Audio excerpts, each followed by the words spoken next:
오늘 함께 읽고 나눌 말씀은 마가복음 9장 2절에서 13절입니다. 마가복음 9장 2절에서 13절. 엿새 후에 예수께서 베드로와 야고보와 요한을 데리시고 따로 높은 산에 올라가셨더니 그들 앞에서 변형되사 그 옷이 광채가 나며 세상에서 빨래하는 자가 그렇게 희게 할 수 없을 만큼 매우 희어졌더라.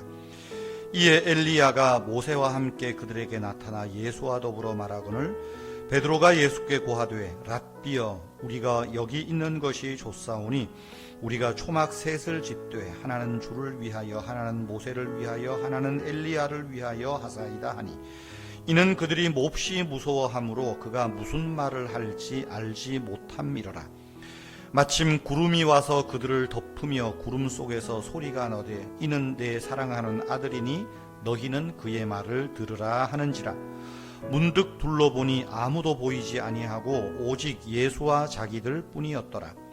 그들이 산에서 내려올 때에 예수께서 경고하시되 인자가 죽은 자 가운데서 살아날 때까지는 본 것을 아무에게도 이르지 말라 하시니 그들이 이 말씀을 마음에 두며 서로 문의하되 죽은 자 가운데서 살아나는 것이 무엇일까 하고 이에 예수께 묻자와 이르되 어찌하여 서기관들이 엘리야가 먼저 와야 하리라 하나이까. 이르시되 엘리야가 과연 먼저 와서 모든 것을 회복하였거니와 어찌 인자에 대하여 기록하기를 많은 고난을 받고 멸시를 당하리라 하였느냐. 그러나 내가 너희에게 이르노니 엘리야가 왔으되 기록된 바와 같이 사람들이 함부로 대우하였느니라 하시니라. 예수님께서는 당신께서 죽고 부활할 것을 제자들에게 말씀하셨습니다. 제자들은 예수님의 말이 무슨 뜻인지 이해하지도 못했고 심각하게 받아들이지도 않았습니다. 며칠 후에 예수님은 베드로와 요한과 야고보 셋을 데리고 기도하시러 산으로 올라가셨습니다. 그것이 오늘 본문에 나오는 내용입니다. 여러분, 오늘 소위 우리가 변화산의 기적이라고 하지요. 이 본문이 우리에게 전하는 신앙의 교훈들, 영적인 교훈들에 대해서 잠시 생각해 보려고 합니다. 첫째는 고난과 고민이 밀려올 때 기도해야 합니다. 인간의 몸을 입으신 예수님께서도 십자가 고난은 고민이었고 또 피하고 싶은 것이었습니다. 제자들은 3년이나 예수님을 따라다녔는데 자꾸만 예수님이 죽는다, 내가 이제 곧 죽을 것이다, 얼마나 고민이 되었겠습니까? 예수님은 그들을 데리고 높은 산으로 데리고 올라가십니다. 왜 데리고 올라가셨을까요? 예수님이 기도하는 모습을 보여주기 위함입니다. 고난이 닥칠 때, 고민이 밀려올 때 기도하라는 시청각 교육을 하신 겁니다. 성도 여러분, 고민이 있습니까? 풀리지 않는 숙제가 있습니까?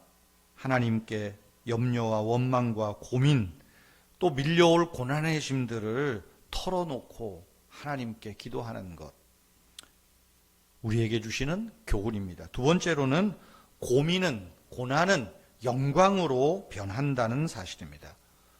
고난을 앞두고 기도하시는 예수님의 모습은 고난받는 일그러진 모습이 아니라 영광의 모습으로 변하였습니다.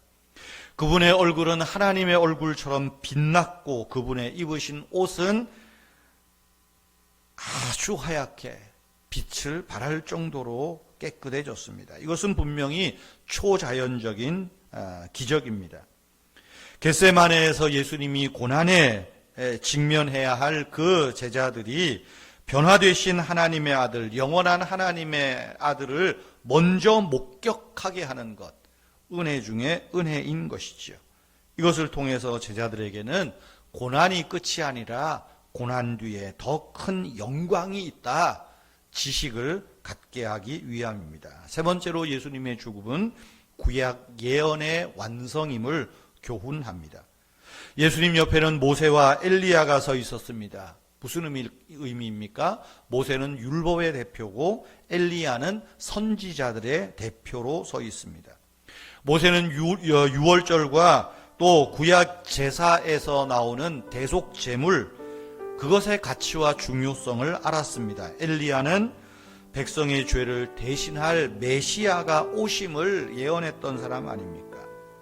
모세와 엘리야와 또 주님께서 나누신 대화 속에서 예수님이 예루살렘에서 별세하실 이야기들을 주고받습니다. 오늘 본문에는 자세히 안 나오지만 누가복음 9장에는 그 내용이 기록되어 있습니다.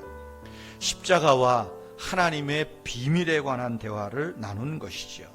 더 나아가서 모세와 엘리야와 나눈 대화는 아마 모세와 엘리야가 놀랬을 거예요. 아, 당신이 우리가 예언했던, 우리가 보았던 그 메시아시군요 라는 것이겠죠. 제자들이 그 모습을 보고 긴가민가 할 때 하늘에서 음성이 들려옵니다. 이는 내 사랑하는 아들이니 너희는 그의 말을 들으라. 성도 여러분, 우리가 순종해야 할 곳은 영광의 자리가 아니라 고난의 자리입니다. 고민이 있을 때도 주님의 말씀을 들어야 됩니다. 어려움이 있을 때도 주님의 말씀을 들어야 됩니다. 예수님에게 십자가 죽음은 피할 수 없는 고민이고 고난이었습니다. 그러나 주님은 이것이 더 큰 영광으로 안내하는 작은 영광임을 아셨습니다. 부활의 지식이 있었기에 고난의 그 아픔들을 영광으로 받아들였던 것이지요. 여러분, 혹 지금 어려움 속에 있고 답답한 중에 있습니까? 인내하고 그 자리에서 하나님의 이름을 부르십시오. 그럴 때 하나님은 우리를 영광의 자리로, 승리의 자리로, 축복의 자리로 인도하실 것입니다. 기도하겠습니다. 하나님 아버지, 크고 작은 고민에 파묻혀 한숨 지을 때가 많습니다. 우리는 때로 땅이 꺼지도록 한숨을 짓지만 지나고 보면 대수롭지 않은 고민이었던 적이 한두 번이 아닙니다. 밀려오는 고민들, 고난들, 예상할 수 없는 일들, 염려들을 기도로 대비하는 지혜와 믿음을 갖게 하옵소서.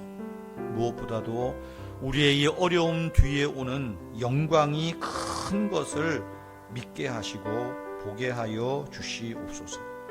육체의 연약함 중에 있는 성도님들을 어루만져 주시고 속사람을 날로 새롭게 하시고 강건하게 하시고 우리의 청춘을 독수리와 같이 새롭게 하여 주시옵소서. 주 예수님의 이름으로 기도하옵나이다. 아멘. 우리의 영혼과 또 육신의 건강과 삶을 위해서 잠시 더 기도하시기를 바랍니다.